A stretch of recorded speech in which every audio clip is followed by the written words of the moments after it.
ជូនអូនអរគុណបង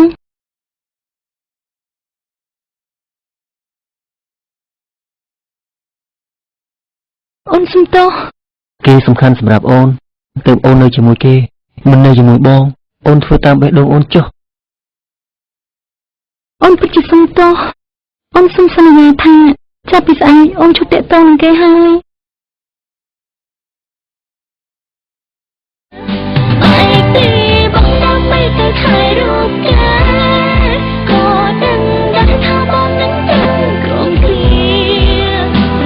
ប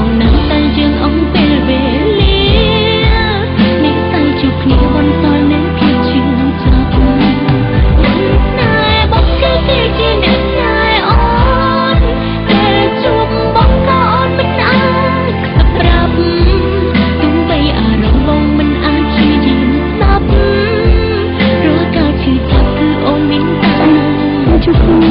អូនមានរឿងចង់និយាយជាមួយបងទៅถ่ายรูปกันก็ดังได้ทั้งបងនឹងទាំងក្រំគ្រាស្រឡាញ់បងនឹងតែយើងអងពេលវេលានិស័យចិត្តបងសល់នឹងលោកមិនជាលើកស័ព្ទបងចឹងអូនអត់ទៅណាទេបងគឺគេអ្នកណាអូអូនធ្វើបងមកនេះគ្រាន់តែចង់ប្រាប់បងថាជិះបីគ្នាទៅទោះបីអារម្មណ៍បងមិនអាចជាយីស្ដាប់ព្រោះតែជាចិត្តគឺអូនមានតែសុំតើ